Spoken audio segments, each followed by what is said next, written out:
envahisseurs.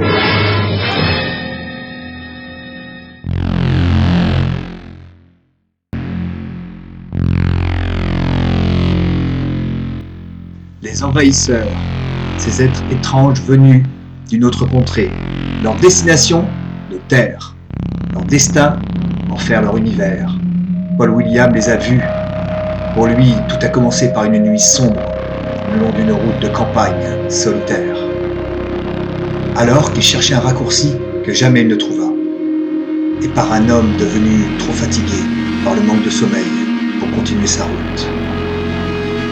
Paul Williams sait que les envahisseurs sont là, qu'ils ont pris forme végétale et animale, et qu'il faut convaincre un monde incrédule que le cauchemar a déjà commencé.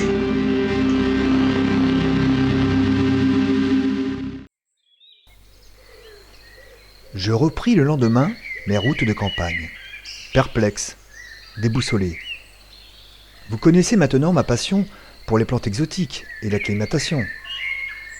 Mais je me devais justement de connaître et reconnaître les espèces végétales et animales venues d'ailleurs et qui risquent et engendrent des dégâts sur les écosystèmes. Paul Williams part donc caméra au point les démasquer, car, jardinier, il se sent aussi responsable.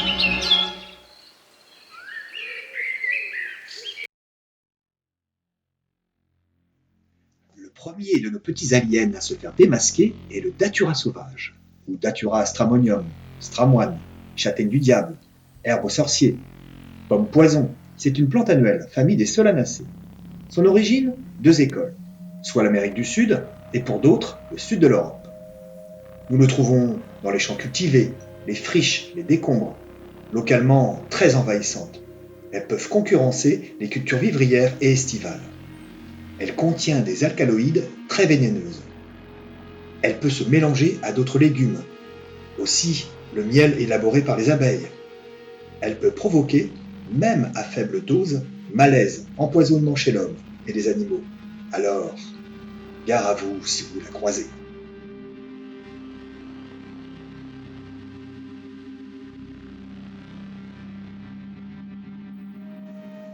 Le deuxième de nos candidats est le Prunus laurocerasus, aussi appelé laurier palme, laurier cerise. Famille rosacée. Très planté en haie, appréciant les climats doux. Un vrai envahisseur celui-ci. Son origine, l'Asie mineure, Anatolie, l'Asie occidentale, le Caucase. Petite fleur très parfumée blanche. Fruit, une petite drupe, c'est-à-dire qu'elle contient un noyau. Les feuilles sont toxiques. Les fruits, dénoyautés, sont très bons et parfois commercialisés. Très envahissantes sur la façade atlantique. Les oiseaux et les renards, malgré eux, les dispersent en milieu forestier. Plus rien ne pousse en dessous, ni fleurs, ni arbustes, faute de lumière. Ah si, je vous le donne en mille, qu'est-ce qu'on trouve en dessous ? Eh bien, du laurier palme, bien sûr. Selon moi, c'est une plante à éradiquer au plus vite. Peut-être est-ce trop radical, mais ces plantes, nous les avons laissées grainer partout. Les haies ne sont plus taillées, ils deviennent des arbres. Il faut faire quelque chose.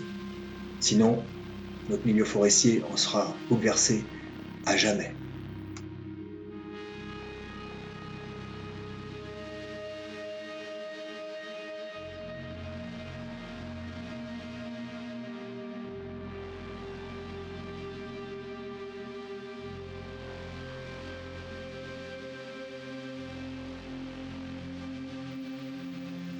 Le troisième de nos candidats est le Phytolacca americana. Raisin d'Amérique, épinard de Cayenne. Son origine, sud-est des USA, golfe du Mexique. C'est une plante vivace, toxique, devenue invasive, décorative. Elle s'est échappée de nos jardins. Très concentrée en toxines, mais à utiliser en médecine aussi. Les fruits sont toxiques, attention aux enfants, car ces fruits peuvent paraître très appétissants. Dans la nature, c'est une plante pionnière. On la retrouve dans les pâturages, dans les coupes rases, les jardins, les friches. les terres retournées, des maisons en construction.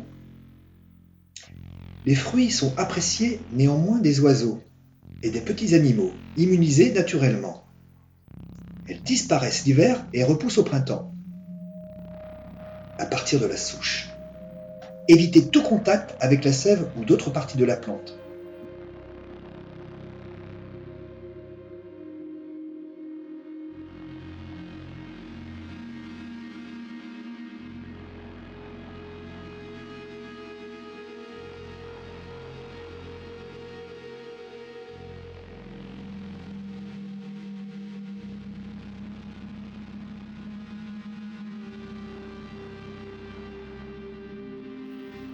Cette scène incroyable a été tournée autour de maisons en construction.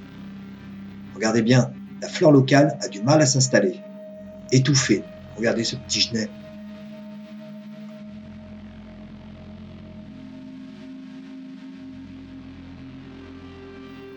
Qu'est-ce que nous avons débusqué?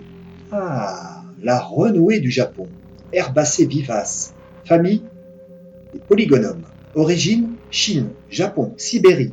C'est une plante pionnière et envahissante. Observée pour la première fois en France en 1939, cultivée comme plante fourragère et ornementale. Une grande tige, rhizome à la manière des bambous. Ces petites fleurs blanches sont mellifères, très appréciées des abeilles en fin d'été. Elles poussent très bien en sol pollué, le long aussi des voies ferrées.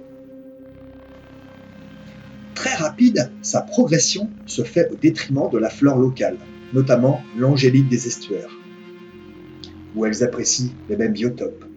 Il faut aussi reculer grenouilles, reptiles, oiseaux, en les privant de leurs plantes locales. Mais voilà, une autre plante lui fait concurrence opportuniste, la clématis vitalba en profite pour s'élever sur ses tiges et empêcher partiellement sa dispersion. Pour la petite histoire, la clématite des haies, introduite en Nouvelle-Zélande, est devenue à son tour très envahissante. J'ai nommé l'écrevisse de Louisiane, origine Mexique, comme son nom l'indique, du centre-sud des États-Unis.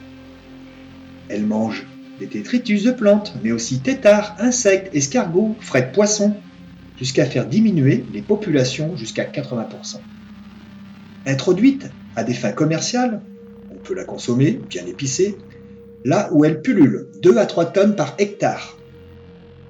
Très appréciée des milans noirs et des grands échassiers, hérons, aigrettes, cigognes, d'où les pattes d'ailleurs et les plumes deviennent roses. Ces petits envahisseurs sont reconnaissables grâce à leurs petits doigts relevés. Je sais que cela n'est que la partie visible de l'iceberg, que le chemin sera long.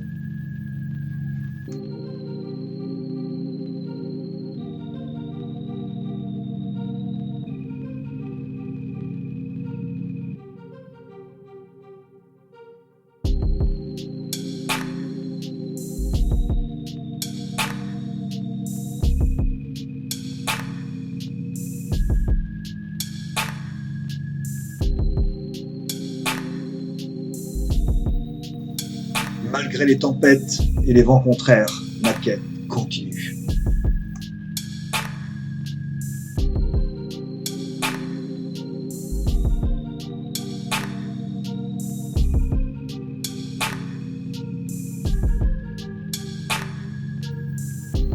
Je sais aussi que la nature réserve de belles surprises, et notamment une formidable capacité d'adaptation.